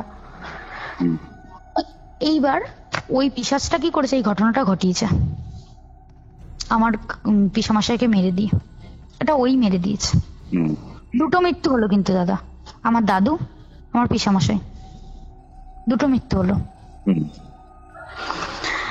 আমার কাকা আস্তে আস্তে আস্তে আস্তে রিকভারি করে দাদা, উনি আর একটু পুজো অর্চনাও করে, ঠিক আছে, রিকভারি করে। আমার কাকা ঘর দিয়ে বেরানো শুরু করে, এগুলো খুব ধীরে ধীরে হয়েছিল দাদা। 2010-এ আমার কাকা পুরোপুরি সুস্থ হয়, ঠিক আছে, পুরোপুরি সুস্থ হয়। কিন্তু আমার মাকে তখনও দেখতে পারতো না, ইভেন এখনো আমার মাকে দেখতে পারে না, কেন আমি জানি না, হয়তো আমার মাই সব করেছিল সেই কোনো কারণে, আমি জানি না দাদা। আমার মাকে কিন্তু আমার কাকা আজও দেখতে পারে না, বুঝতে পেরেছো? আমাদের সাথে কিন্তু যোগাযোগ রাখে, কিন্তু মার সাথে কোনো, মানে 2008-এ ঘর থেকে বেরিয়েছে, 2010-এ ফুললি রিকভার করেছে, তাই তো? ফুললি রিকভার করেছে। আর 2008-এ ঘর দিয়ে বেরিয়েছে বলতে কি দাদা, একটু জানলা খোলা শুরু করলো, কথা বলা শুরু করলো সবার সাথে, দিনের বেলা বেরাতে শুরু করলো, পরিষ্কার পরিচ্ছন্ন থাকা শুরু করলো, মানে ওই যে তোমাকে বললাম না এঁটো টেটো ঘরের মধ্যে রেখে দিত, হুম, এসব বন্ধ হয়েছে। আচ্ছা। বুঝতে পেরেছো? তারপর আমার কাকা নিজে উদ্যোগ নিয়ে আম গাছটা কাটিয়েছে। যেটা উঠে বসেছিল। হ্যাঁ হ্যাঁ, একদম একদম ওই আম গাছটা কাটিয়েছে। আচ্ছা, এরপর কি হলো? এইবার আমার কাকা দেখো একজন এডুকেটেড মানুষ তো, হুম, চাকরির ইন্টারভিউ দিল, এক্সাম দিল, পড়াশোনা করলো, এক্সাম দিল, আমার কাকা কলেজে রীতিমতো চাকরি পেয়ে গেল। আমার কাকা এখন স্টাবলিশ, ঠিক আছে। তো আমার কাকার আর বিয়ে করে হয়ে ওঠা হয়নি, তো সে অভিশাপ বা কিছু যাই বলো, আমার কাকা কিন্তু আনম্যারিড এখনো, ঠিক আছে। তো আমার আমার কাকার বিয়ে করে হয়ে ওঠা হয়নি, আমার কাকা একাই থাকে।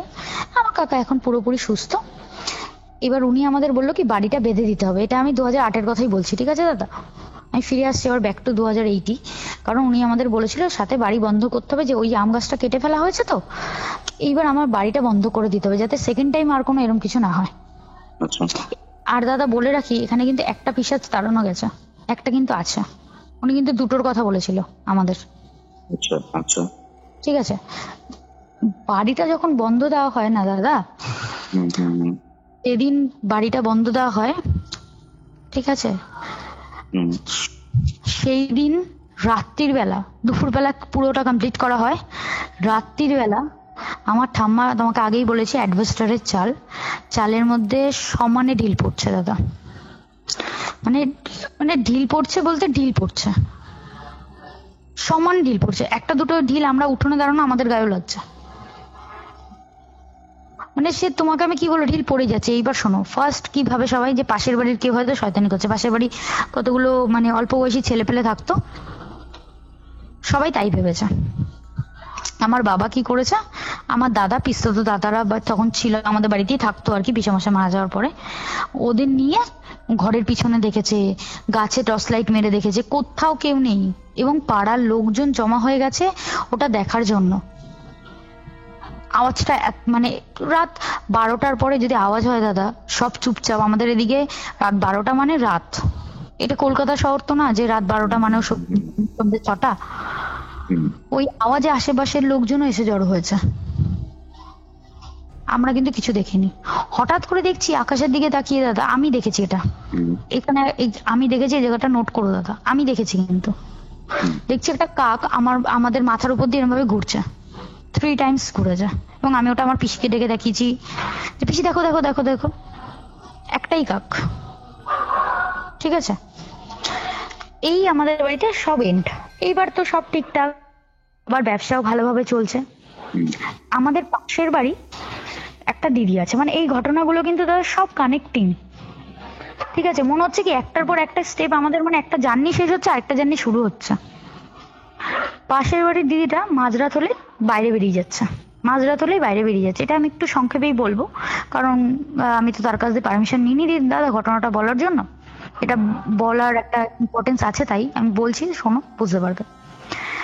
তো রাত হলেই বেরিয়ে যাচ্ছে। এবার ওর মা নোট করে ধরেছে ওকে একদিন, যেই তুই কোথায় যাচ্ছিস, বলে আমাকে যেতে দাও।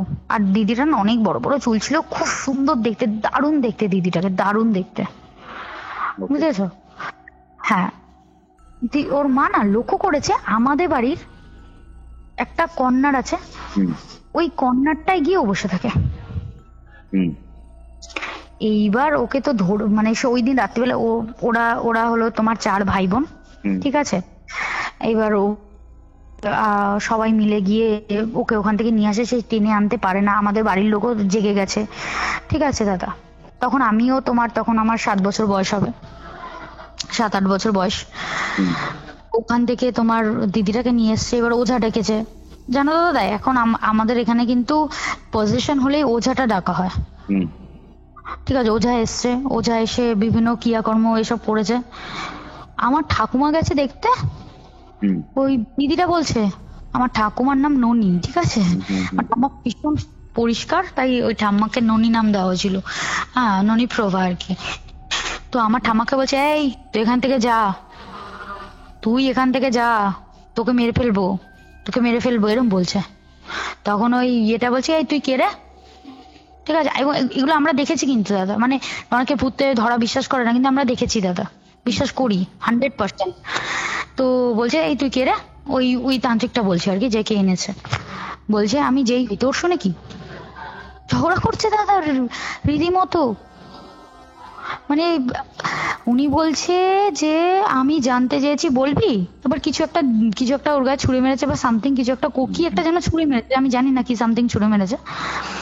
বলছে যে আমি ওনার নাম বললো, একটা মুসলিম নাম বললো দাদা, বলছে আমি বাংলাদেশে আমার বাড়ি, ঠিক আছে, আমি বাংলাদেশ থেকে আমাকে ডেকে নিয়ে এসছে এই বাড়ির ক্ষতি করানোর জন্য।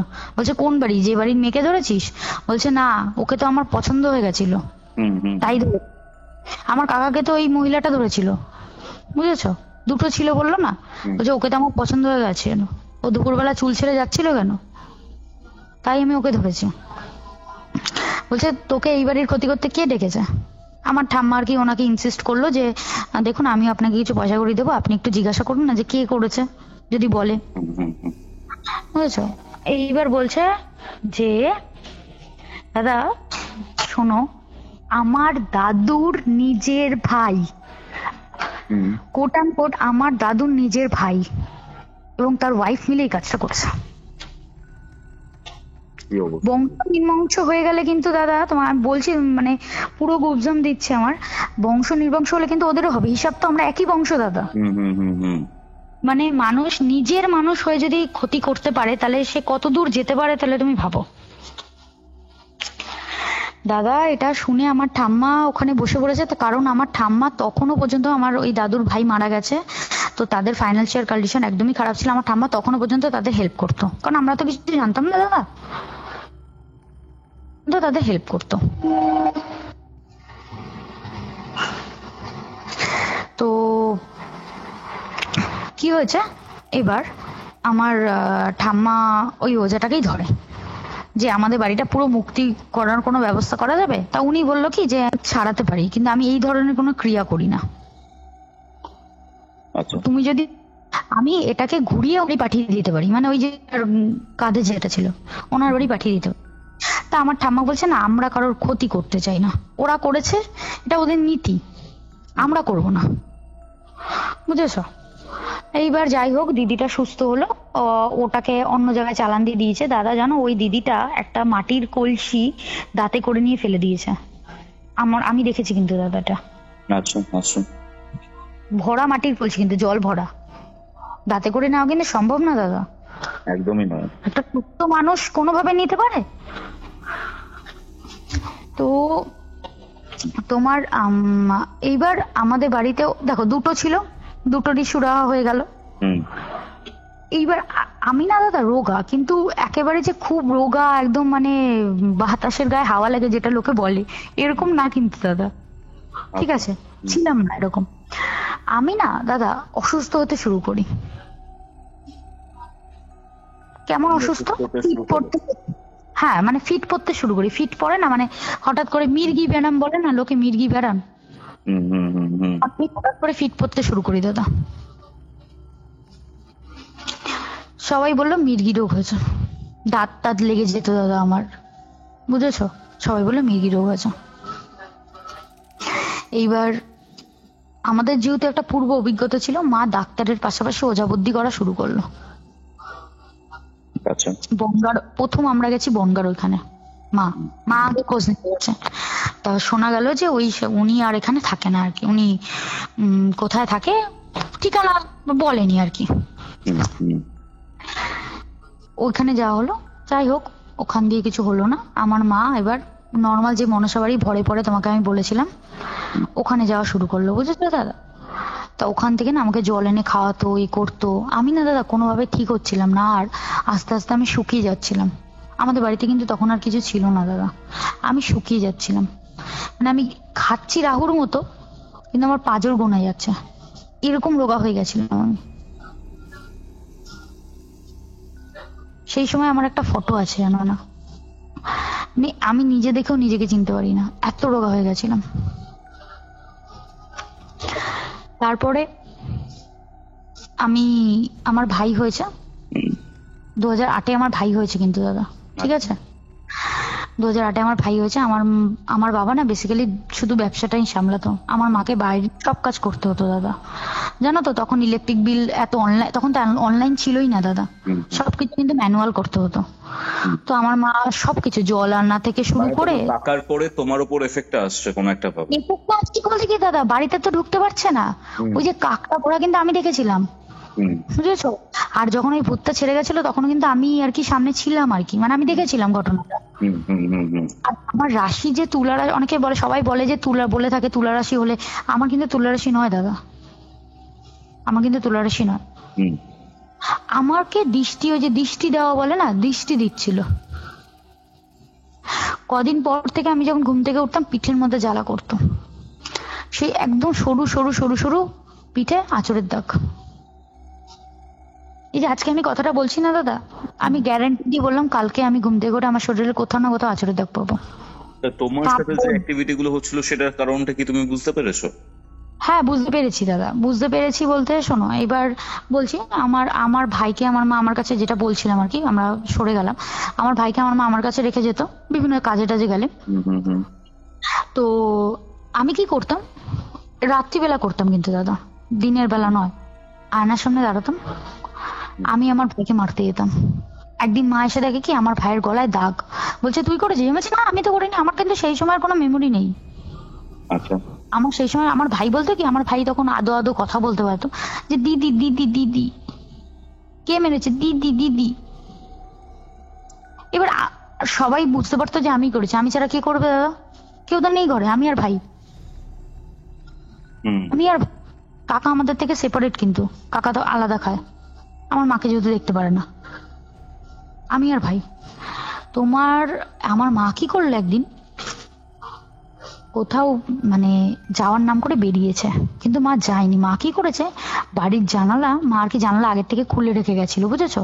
তখন ওই ভাঁজ করা ফোল্ডিং জানালাগুলো হয় না, ভাঁজ করে কাঠের জানালাগুলো, ওরকম ফোল্ডিং একটা জানালা ছিল, মা ওটা খোলা রেখেই গেছিল, পর্দা ফেলানো ছিল।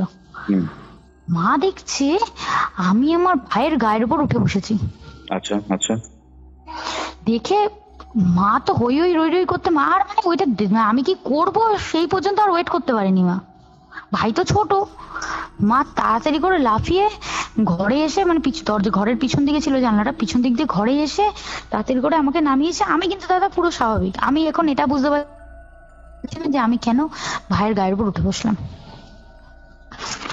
আমি বলছি আমি কেন বসলাম, এতটাও ছোট নেই না যে আমি বুঝতে পারবো না। আমি কখনো একটা অত ছোট একটা শিশুর গায়ে উঠে বসবো? তো আমার মা কি করতো, আর আমার কাছে রেখে যেত না। আমার পিসামশাই মারা যাওয়ার পরে আমার পিসিরা আমাদের বাড়ির পাশে জায়গা কিনে বাড়ি করে, আমার ভাইকে না পিসির ঘরে রেখে যেত, আর আমাকে বলতো তুই পড়, ঠিক আছে? এবার আমাকে এমন পিসির ঘরে রেখে গেল দাদা, আমি পিসির ঘরে থাকতাম না, আমি ঘরেই চলে আসতাম, ঠিক আছে? এইবার আমার মা এটা নোট করতে শুরু করলো। আমার পিসি বললো যে ও কিন্তু একা ঘরে থাকে। আমার মা কি করলো, ঘরে তালা দিয়ে চলে যেত। এবার আমার বাধ্য হয়ে পিসির ঘরেই থাকতে হতো। আমি ছটপট ছটপট করতাম, উঠোনে হাঁটতাম, ঠিক আছে?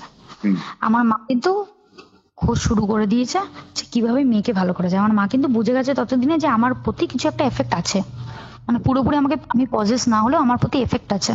আমার মা বুঝে গেছিল, যেহেতু একটা পূর্ব অভিজ্ঞতা ছিল দাদা, সেই থেকে মা বুঝেছে। এইবার আমার মা এক জায়গায় আমাকে নিয়ে গেল, ঠিক আছে, মুসলিম জায়গা। তো উনি না আমাকে, পীর বাবা আমাকে ওদের কিছু ঝাড়ার কিছু আছে, ওটা আমার মাথায় ছোঁয়ালো। ছোঁয়ানোর পরে উনি বলল যে দেখ, ওর যা হয়েছে সেটা এমন মানে খুব সাংঘাতিক কিছু না যে তুই ওকে এখানে টানতে টানতে নিয়ে এসছিস। তুই তোদের মানে আমাদের যে আর কি রিলিজিয়ান্স এর মতে আছে, তুই ওই মতেই দেখ, আমি যা দেবো সেটা ওকে সারা জীবন করে যেতে হবে, যেটা আর কি আমি আর কি পারবো না। মুসলিমদের কোন একটা রীতি বা কিছু একটা আমাকে পালন করতে হবে, বুঝেছো? উনি এরকম বলেছিল। এবার দেখো দাদা, আমি হিন্দু ঘর থেকে বিলং করি, আমি সারা জীবন নিশ্চয়ই মুসলিমের কোন রীতি তুমি যতই বলো আমি পালন করতে পারতাম? উনি কিন্তু ঠিকই বলেছিল, আমি মনে করি এখন দাঁড়িয়ে। যাই হোক, আমার মা ওখান থেকে নিয়ে আসে। তারপর আমার মা এক জায়গায় খোঁজ পায়, যেখানে আর কি দাদা উনি আর কি কুচকাচ সব করে থাকে, আমার মা ওখানে নিয়ে যায়। উনি আমাকে না একটা তামার পয়সায় হনুমানজির ফটো, ঠিক আছে, হনুমানজি ওই যে পর্বতটাও তুলে ধরেছে, ঠিক আছে, ওই ফটো একটা, মানে ফটো বলতে না, তামার পয়সাটা খোদাই করা আর কি, ঠিক আছে, গোল্ডেন কালারের তামার পয়সা ছিল, ঠিক আছে, গোল্ড গোল্ড ছিল, তামার কালার ছিল না কিন্তু দাদা, কিন্তু ওটা তামার পয়সা ছিল। উনি আমাদের যা বলেছিল ওটা দুপাশ ফুটো করে দিয়ে আমার কোমরে পরিয়ে দিল দাদা। তারপর থেকে আমার শরীর রিকভার করতে শুরু করলো, আমি পড়াশোনায় মন বসতো না, আমার সব মানে অল ঠিক হয়ে গেছে। এর মাঝে একটা ঘটনা মিস করে গেছি দাদা। একদিন কি হয়েছে, তোমার আমি ওই ওই যে পীর বাবার কাছে আসার পরে পীর বাবা আমাকে জল পোড়া দিয়েছিল, আমি খেয়ে কিন্তু ভালো ছিলাম, ঠিক আছে দাদা।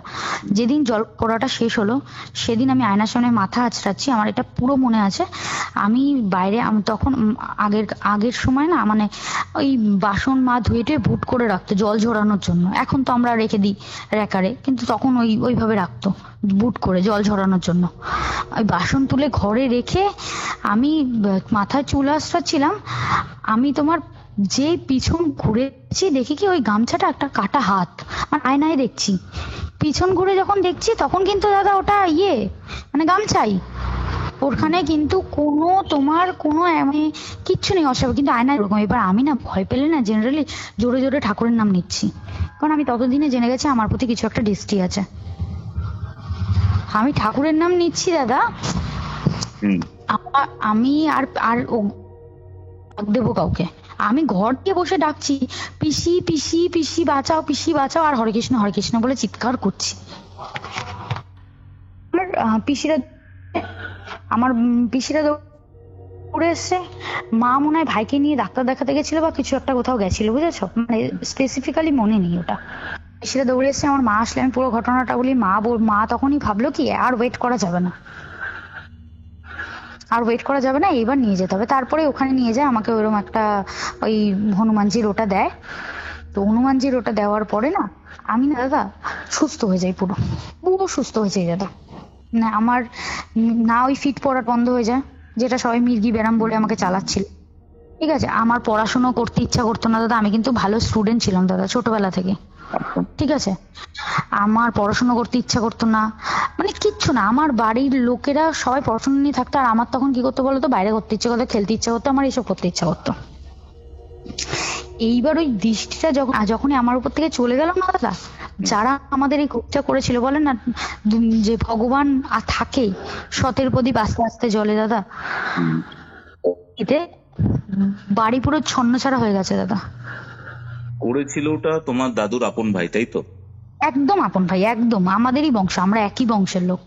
কিন্তু এই জিনিসটা করার কারণটা কি? তুমি বলছিলে মাইন্ডের একটা ব্যাপার ছিল। হ্যাঁ হ্যাঁ হ্যাঁ, করার কারণটা হলো ওই যে আমার দাদুর যে বাবা মা, আমার ঠাম্মার যে শ্বশুর শাশুড়ি, তারা মানে 6 মাস এই বাড়ি খেত, 6 মাস ও বাড়ি খেত, তোমাকে আমি বলেছিলাম শুরুতে। তো সরি, তো কি ওরা চেয়েছিল যে আমার দাদুই পুরো খরচা দিক তার বাবা মার। এবার আমার দাদু না সংসারটা অনেক বড় ছিল, এবং তার ভাইকে কিন্তু আমার দাদু হেল্প করতো, বুঝেছো। সংসারটা বড় ছিল কি, আমার পিসিদের টানতে হতো, মানে আমার বড় পিসির ফাইন্যান্সিয়াল কন্ডিশন ভালো ছিল না, পিসিদের দেখতে হতো আফটার ম্যারেজও। আমার বাবা তখন পড়াশোনা করছে, ছোট পিসি পড়াশোনা করছে, কাকা পড়াশোনা করছে, আমি যখন কথা বলছি, বুঝেছো, মানে সম্ভব হয়ে উঠছিল না। আর আমার দাদুর বক্তব্য ছিল আমি 8 মাস খাবো, তোকে 4 মাস অন্তত দায়িত্ব নিতেই হবে, ঠিক আছে। আমার দাদুর সাথে ঝগড়া হয়েছিল, তখন আমার দাদু কিছু অপমানজনক ঝগড়ার মোমেন্টে, হিট অফ দ্য মোমেন্ট, জানো তো অনেক কিছু বলে, কিছু হয়তো বলেছিল। তো বেসিক্যালি ওরা চেয়েছিল আমার দাদুকে ছোট দেখানো, আমার দাদুর জীবনটা আর কি করে দেওয়ার আর কি, মানে দাদুর মানে মান সম্মান চলে যাবে, দাদুর ইয়েটাই নষ্ট করে দেবে। ওরাও হয়তো বুঝতে পারেনি দাদা যে এটা এত বড় হয়ে যাবে, বুঝতে পেরেছো। এমনই হয়ে গেল যে আমার দাদু মারা গেল, আমার পিসেমশাই মারা গেল, আমার কাকার অর্ধেক লাইফটা পুরো মানে নষ্ট হয়ে গেল, আমারও এফেক্ট হলো, আমার পাশের বাড়ির মেয়েটা প্রসেস হলো। এতগুলো ঘটনা ঘটেছে, আর আমাদের অর্থনৈতিক পরিস্থিতির কথা তোমাকে আর কি বলবো, ঠিক আছে। কি হলো, ভগবান থাকে জানো তো, ওনার 3 ছেলে 2 মেয়ে, 2 মেয়ের বিয়ে হয়ে গেছে, ঠিক আছে। তিন ছেলে যে ছিল তিনজনই বাড়িতে থাকতো বিয়ের পরেও। ছোট ছেলে কি হলো, বাড়ি ছেড়ে চলে গেল, ঠিক আছে, ছোট ছেলে বাড়ি থেকে চলে গেল। বড় ছেলের মেয়ে, মানে আমি বলছি কথাটা এখানে, বড় ছেলের মেয়ে রেড লাইট এলাকায় কাজে চলে গেল। রেড লাইট এলাকা কি দাদা, ঠিক আছে। আর যে মেজো ছেলে ছিল আর কি, সে না মাকে দেখতো দেখতো মানে দেখতো, মানে খেতে দিত, যারা যেমন আয় হতো খুব একটা। আর ওদের কিন্তু দাদা ফাইন্যান্সিয়াল কন্ডিশন মানে যা ছিল তার একদম তলানিতে এসে ঠেকেছে। নিম্ন মধ্যবর্তী বলে না দাদা, নিম্ন মধ্যবর্তী হয়ে গেছে তখন ওরা, মানে লোকের বাড়ি থেকে পারলে এনে খায়। মেজো ছেলে চুরি করা শুরু করলো, পাড়ার এখানে ওখানে ধরা পড়তো, মার খেতো, জেলে যেত। মানে পরিস্থিতি তুমি ভাবো দাদা, মানুষ কোন পজিশনে গেলে মানুষ চুরি করতে পারে, লোকের বাড়ির কল খুলে নেওয়া যাওয়া, মানে তখন যেরকম চোর ছেঁচড়া চোর হয় না, ছেঁচড়া চোর, ঠিক আছে। ওনার মেজো ছেলের দুবার বিয়ে হলো, বিয়ে ভেঙে গেল। থার্ড টাইম বিয়ে হলো, ভালো সংসার করছে, মানে ওই কুচ কাজ করছে, এই করছে এই করছে। এবার এই বউটা না ভালো ছিল, বুঝেছো, যে বউটাকে থার্ড টাইম ম্যারেজ করেছে। তো তারপর একটা ছেলে একটা মেয়ে হয়েছে, মেজো ছেলের কথা বলছি কিন্তু আমি, হ্যাঁ। তো মেজো ছেলের কি হলো, বাইরে ফিনাইল বিক্রি করতে যায়, জানো তো দাদা, অনেকে যায় বাইরে কাজে ফাজে যায় না, বিভিন্ন কাজে, ফিনাইল তো বাড়িতে তৈরি করে বিক্রি করতো বাইরে। ওই কাজে গিয়ে ওখানে অ্যাক্সিডেন্ট হলো, স্ট্রোক আর কি, অ্যাক্সিডেন্ট না স্ট্রোক হয়েছে আর কি, স্ট্রোক হয়ে প্যারালাইসিস হয়ে গেল, এখনো প্যারালাইসিস। তার কিছুদিন আগে, এই কিছুদিন আগে মানে আমি বলছি 2023 জানুয়ারি 3 তারিখ, দাদা মেজর ছেলের পড়ার থেকে বাড়ি ফিরছিল, ছেলেটা পড়াশোনায় খুব ভালো, আমাদের এখানে 2 নম্বর রেল গেট আছে, ওখানে তোমার লরিতে অ্যাক্সিডেন্ট হলো। বা হাত না, ডান হাতের পুরো একদম মাংস দেখা যাচ্ছে দাদা, এত খারাপ, হ্যাঁ পুরো দেখা যাচ্ছে। সব উঠে সবার কাছে হেল্প চেয়েছে দাদা, কেউ হেল্প করেনি। তারপর একটা ওই ময়লা গাড়ি যারা টানে না, তারা একজন হেল্প করেছে, ওকে নিয়ে গেছে হসপিটালে, ঠিক আছে। এবার ওদের তো সেরকম পয়সা নেই যে তোরা বাইরে তোমার প্রাইভেটে দেখাবে বা কোনো নার্সিংহোমে ভর্তি করবে, তো আমাদের হাবড়া হসপিটালও সেরকম তখন ইয়ে ছিল না। এবার ওর মা না নিরুপায় হয়ে আমাকে ফোন করে, আমি তখন বিয়ে হয়ে গেছে, আচ্ছা, আমাকে ফোন করে, আমি যাই, আমি দাদা হেল্প করেছি। ওরা কি করেছে, ওর ঠাকুমা কি করেছে সেটা তো আর ওদের দায় নয়। যতটা পেরেছি দাদা পুরোপুরি মোটামুটি সুস্থ করে ছেলেটাকে আমরা আমাদের বাড়িতে 3 মাস রেখে নিজেদের দায়িত্বে আমরা সুস্থতা করে ওকে তারপর বাড়ি ফেরত পাঠিয়েছি। এখন সব ঠিক আছে, কোনো প্রবলেম হতো না? না দাদা, ওর থার্ড অপারেশনটা এখনো হয়নি, ওই ডান হাত দিয়ে কিছু করতে পারে না, ওর একটা ইয়ারও নষ্ট হয়ে গেছে, বুঝেছো। আমার সব ঠিক আছে বলতে, হ্যাঁ আমি সব ঠিক আছে, কিন্তু দাদা কি বলতে, এই যে কথাটা বললাম না, আচ্ছা হ্যাঁ সব ঠিক আছে। বিয়ের সময় না আমি তখন ওই তাগাটা খুলেছিলাম, বুঝেছো, বিয়ের সময় আমার কোমরে যে তাগাটা ছিল, যেটা হনুমানজি ছিল, তাগাটা খুলেছিলাম, এবং আমার হনুমানজি গায়েব হয়ে গেছে, আমি আর কোথাও পাইনি, ঠিক আছে দাদা। আমার ঘটনাটা মানে আমার কি হচ্ছে তোমাকে আমি কি বলি দাদা, বৌভাতে রাতে, আগের দিন যেদিন গৃহপ্রবেশ হয়, সেদিন সকালবেলা ঘুম থেকে উঠে দেখছি কি আমার, মানে বৌভাতের আগের দিন তো গৃহপ্রবেশ হয়, আমার বিয়ে করে এসেছি আমি আগের দিন, বৌভাতের আগের দিন গৃহপ্রবেশ, বুঝতে পেরেছো, আমি ইয়া সেদিন রাত্রেবেলা ঘুমিয়েছি, ঘুম থেকে উঠে দেখছি কি গায়ে পুরো আঁচড়ের দাগ, বুঝতে পেরেছো দাদা। আচ্ছা, এবার সবাই দেখো, বন্ধু বান্ধব যা হয় জানো তো, ছ্যাঁচড়ামি কাকে বলে, ঠিক আছে, সবাই ছ্যাঁচড়ামি করছে। এবার আমি কিন্তু বুঝতে পারছি, কারণ সবাই বলছে কি ও তোর বর এসেছিল না, আমি বলছি না সত্যি আসেনি দাদা, মিথ্যা কথা কেন বলবো। এবার আমি তো জানি কি হচ্ছে, সবাই ছ্যাঁচড়ামি করছে। এবার আমার না মা যখন রাত্রিবেলা সব বললাম, এবং আমি রীতিমতো কেঁদে দিয়েছি যে মা আবার শুরু হলো নাকি, না কিছু হবে না, তুই না জালের কাঠিটা পড়ে ফেল। হনুমান মা বলছে ওইগুলো আছে না, আমি বলছি হ্যাঁ আছে, আমি তো একটা কোটোর মধ্যে রেখেছি, বলছি নিয়ে এসছি, আমি বলছি হ্যাঁ, মা বলছে পড়ে ফেল। আমি কি করেছি বলো দাদা, তোমার ওই দিন রাত্রিবেলা, বৌভাতের দিন রাত্রিবেলা আগেও কার পড়েছি না, আমার তো ভয় কাজ করছে, বুঝতে পেরেছো, আমি কার পড়েছি, কিন্তু হনুমানজিটা পাইনি, মাকে ফোন করে, ঠিক আছে হনুমানজি পাইনি। তারপরে আমার হাজবেন্ড না খুব পড়াশোনাটা পছন্দ করে, বিয়ের আগের থেকে ও জানে যে আমি পড়াশোনা মানে করছি আর কি, আর আমি করতে চাইও, বুঝেছো। তো আমি কম্পিটিটিভ এক্সামের জন্য ও খুব সাপোর্ট করে প্রচন্ড। এইবার ও আমাকে বলছে পড়ো, আমিও পড়তে চাইছি, কিন্তু দাদা আর পড়তে পারছি না দাদা। এমটিএস দিলাম, আমার প্রিপারেশন কিন্তু দারুণ ছিল, আমি জানি এইবারের এমটিএসটা আমি মানে হয়ে যাবে আর কি, মানে এরকম প্রিপারেশন আমার একটা বড় জায়গা টার্গেট দাদা। তো সেই হিসাবে সেই প্রিপারেশন অনুযায়ী এমটিএসটা আমার হয়ে যাবে দাদা। আমি এমটিএস আমার কোনো নাম কেন কিচ্ছু নেই, না আর পড়িনি। মানে তারপরে এখনো একটা এফেক্ট তোমার উপর রয়ে গেছে, যেটা আমি না এটা এখন কেটেছে দাদা। আমাদের পাশে একটা দিদি ছিল, বৌদি ভাড়া এসছে আমাদের বাড়িতে। তো ও আমাকে বলেছে কি নর্মালি বলছে কি, হনুমান চল্লিশা পড়তে পারো না তুমি? আচ্ছা আর আমি না দাদা আস্তে আস্তে কালো হয়ে যাচ্ছিলাম। মানে আমার গায়ের রং শ্যামলা, আমি উজ্জ্বল শ্যামলা, পুরো কালো হয়ে গেছে। একটা কালো মানুষ যেমন হয় আমি ওরকম গায়ের রং হয়ে গেছিলাম বিয়ের পরে, কিন্তু আমার এটা ঘটনা হলো। আর তারপরে আমার হনুমান চল্লিশা পড়ি এখন ডেইলি। আমি কিছু পড়ি না পড়ি দাদা, হনুমান চল্লিশা পড়ি। সকালবেলা উঠে আগে বজরং বাণ চল্লিশা চালাই।